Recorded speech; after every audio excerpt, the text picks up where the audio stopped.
இவ்வளோ மக்களும் ஏதாவது ஒரு பிரச்சனையில் தான் இருக்கிறோம். நம்ம ஆரோக்கியமான உணவு சாப்பிட்டாலும் ஏதாவது ஒரு பிரச்சனை இருக்குது.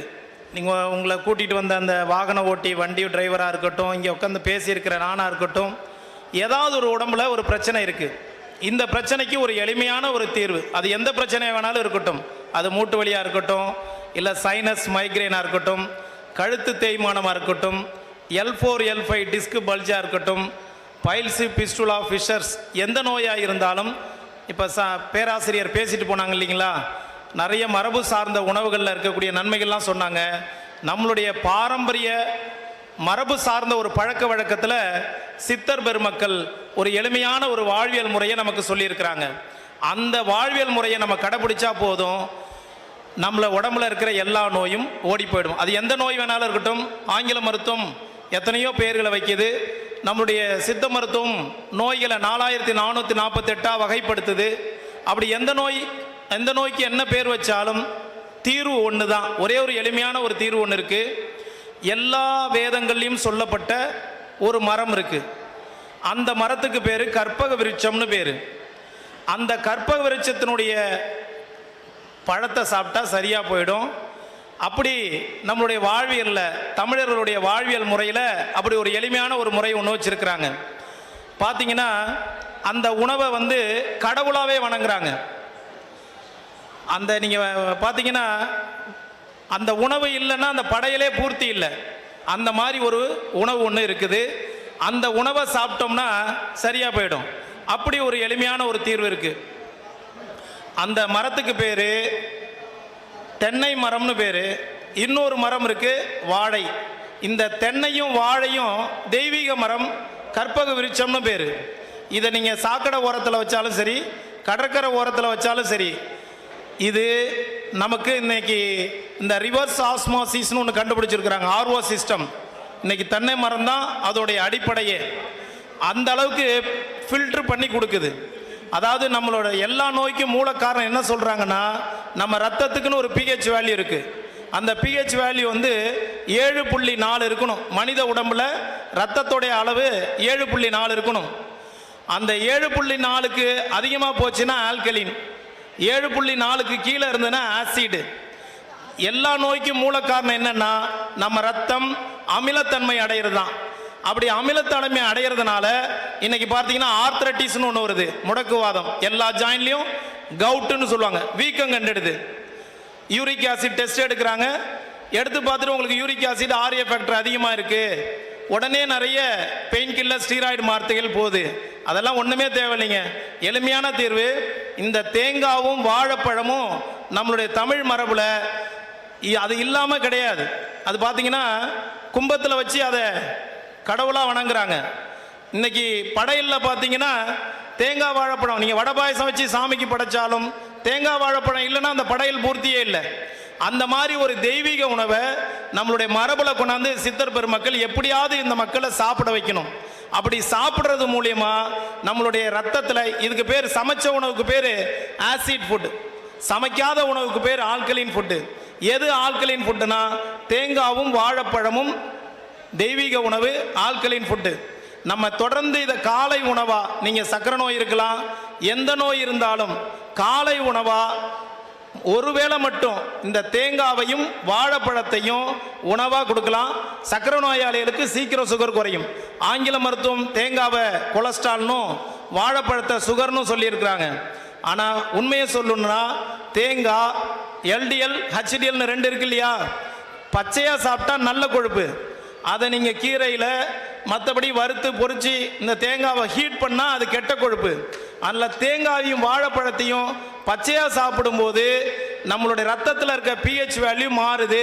இது வெறும் பேச்சு மட்டும் இல்லை, இது நிரூபிக்கப்பட்ட ஒரு மருத்துவ முறை. என்கிட்ட வரக்கூடிய எத்தனை நோயாளர்களுக்கு, குறிப்பாக இந்த சோரியாசிஸ் எக்ஸிமா இருக்குது பாருங்க, யானை தோல் படை, மீன் செதில் படை, அந்த மாதிரி நோய் உள்ளவங்களுக்கு அவங்க எல்லா சிகிச்சையும் பண்ணிடுவாங்க. நிறைய டெர்மட்டாலஜிஸ்டையும் போயிட்டு ஆயிரக்கணக்கான ரூபாய்க்கு மருந்து மாத்திரைகளை வருடம் முழுக்க சாப்பிட்டுட்டு இருப்பாங்க. என்கிட்ட எங்கேயோ கேள்விப்பட்டு நம்மகிட்ட வருவாங்க. நானும் ஏதோ மருந்து கொடுப்பேன்னு நினைப்பாங்க. கேட்பேன், இது எத்தனை வருஷமாக இருக்குன்னு கேட்பேன்.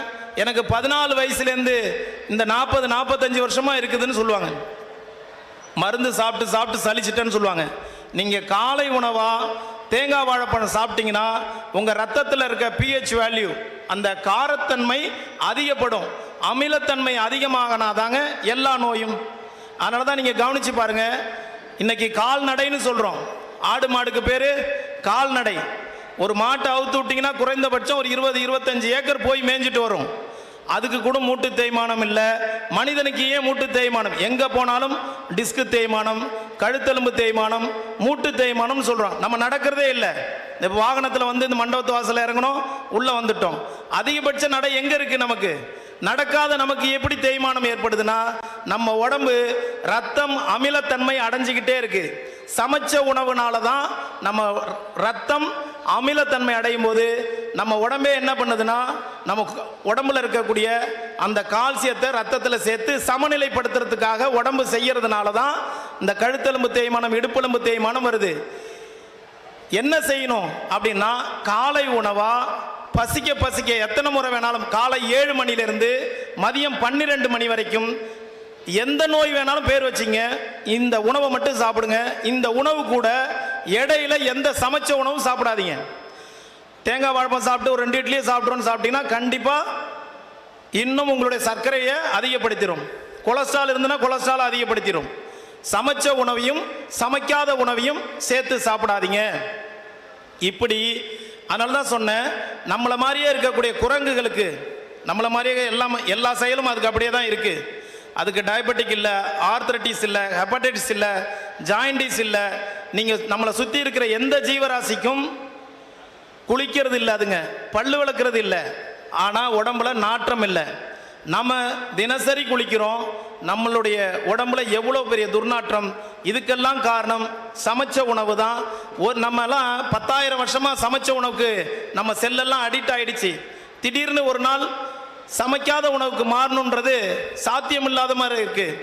அதாவது கைவிடப்பட்ட இந்த இப்போ நான் சொல்லக்கூடிய செய்தி யாருக்குன்னா, எல்லா வைத்தியமும் பண்ணிட்டேன், எதுக்கும் சரியாகலை, எவ்வளோ ஸ்டீராய்டு மருந்து சாப்பிட்டுட்டேன், சரியாகலை அப்படின்னு சொல்கிறவங்க காலை உணவு 7 மணிலேருந்து 12 மணி வரைக்கும் சமைக்காத உணவை இது சாப்பிட்டிங்கன்னா 2 மணி நேரம் தான் உடம்பு தாங்கும், சீக்கிரம் செரிச்சிரும்.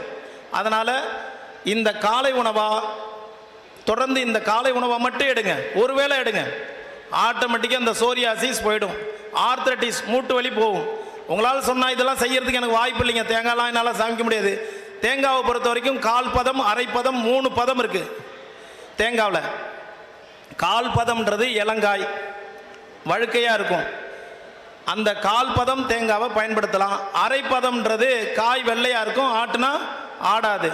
முழு பதம்ன்றது அதுதான் முற்றிய கனி, மரத்துலேருந்து தானாக விடுறது, அதுதான் கொப்பரைக்காயின்னு சொல்லுவாங்க.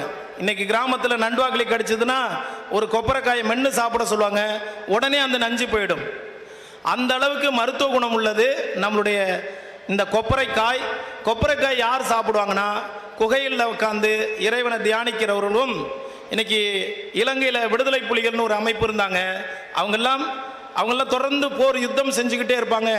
அப்படி இடையில சாப்பிட்றதுக்கெல்லாம் நேரம் இருக்காது. கொப்பரைக்காயும் இந்த பனங்கிழங்கு மாவையும் வச்சுருந்தான் தொடர்ந்து 15 நாள் 20 நாள்லாம் யுத்தம் செஞ்சதாக நம்ம செய்தித்தாள்களை படித்து கேள்விப்படுறோம்.